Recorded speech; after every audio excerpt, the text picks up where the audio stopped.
But first, let me go back to the White House and the anger. They've announced a new 4-point communication strategy, because remember, he hadn't given enough speeches, and you just didn't get it because you're a dumb dummy. You know what I'm saying? Okay, so here's their communication strategy. First thing they have to change this year is they have to change the speaking backdrops. Wow. Number 2, less media interaction. 3, return to disciplined messaging about hope. 4, a more direct, rapid response to critics. I don't know if they're going to hire Tanya Harding just to come in and club me in the knees now. I'm not sure. But I don't want to throw you off. Don't want to throw you off. Remember that last tip. They're just going to have more of a direct, rapid response to their critics and take them out. Okay. Quantum leap here, but follow me. All the way over from that story to this story in the New York Times today, where there is a completely unrelated 12-page printed story describing the Tea Party movement. It's great. It's lighting a fuse for rebellion on the right. Ooh, rebellion. It's painting the Tea Party movement as a bunch of racist, militia-loving, birther-supporting, Branch Davidians, sympathizing, Civil War-starting whack jobs. You know what I mean? They've left their lives on the compound, and now they've started organizing to make conspiracy theories go from totally geek to totally chic. Okay, 12 pages. We printed them out, 12. Littered with demeaning, marginalizing drivel, such as when the Tea Party uprising gathered force last spring. The uprising? One could not help but wonder why the explosion of conservative anger coincided with a series of violent acts by right-wing extremists. The article continued. We don't have any evidence that they're connected to violence, but still, there are troubling parallels, I see. Yes, troubling parallels. Elementary, my dear Watson. Excellent detective work, New York Times. The very same old, frail, teabagging white people, that's the way they usually, right there. The media roundly mocked for being old, frail white people are now starting a Constitution cartel and blazing a trail of violence all across America.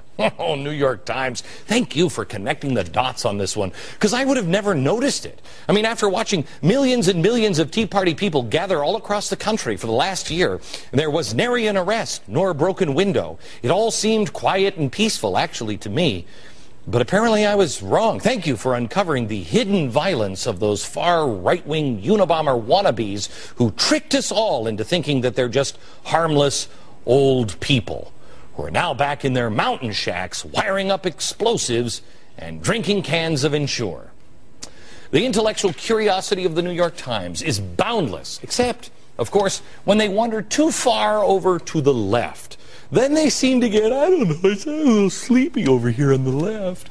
Maybe I missed it, but I haven't seen the New York Times connect the dots from the actual violence from the left, like the latest nut job. A professor from Alabama who killed 3 colleagues. Yes, there she is.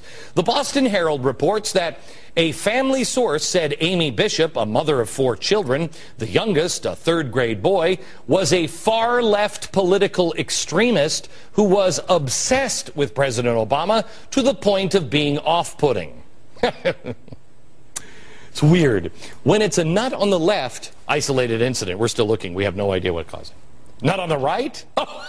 I have no evidence that they're connected at all, but the violence is troubling. The parallels here to the old white teabagging hate mongers, you know, with their walkers. This is going to be the mantra from the media going forward. Tea Party equals right-wing crazies, birthers, 9/11 truthers, right? No crazy knows party lines. You know, you've got what's his name? Philip Berg. He was the Democrat who filed the earliest known birther lawsuit before the Democratic Convention.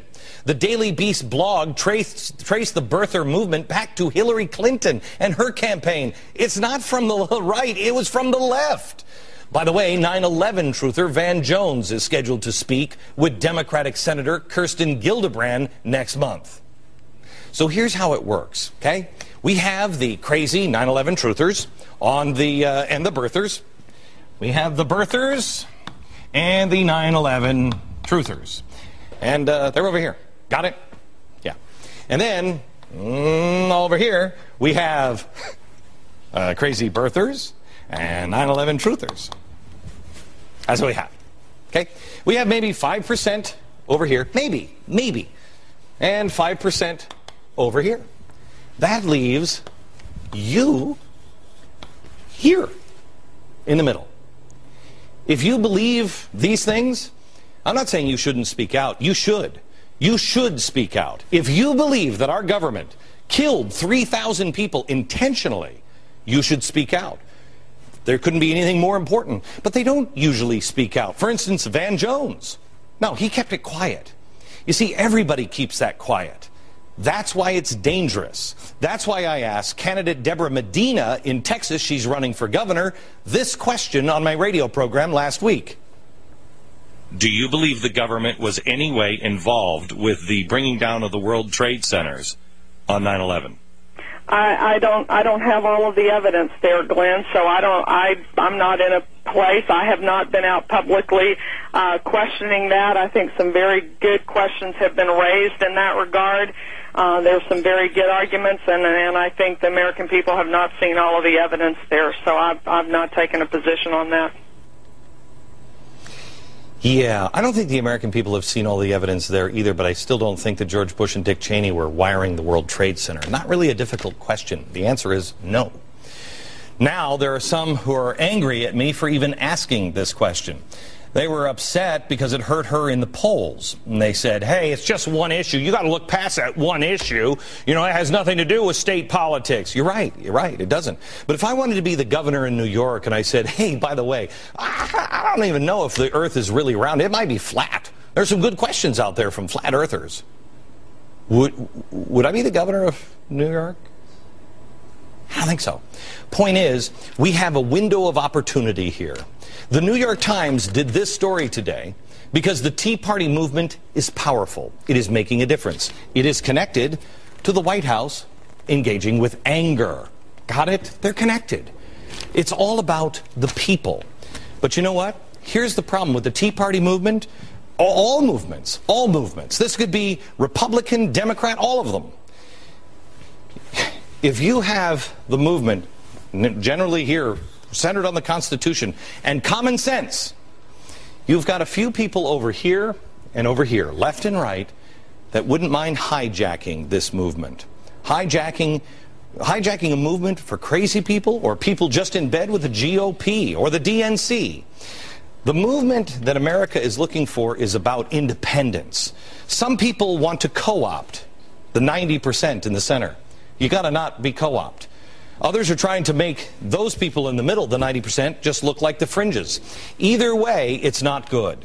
You must resist the urge to just get somebody elected that's not that guy. You must stand on principle. We move forward in America with honor. If we don't, we'll be repeating the same mistakes that led us to this point. And that would be crazy.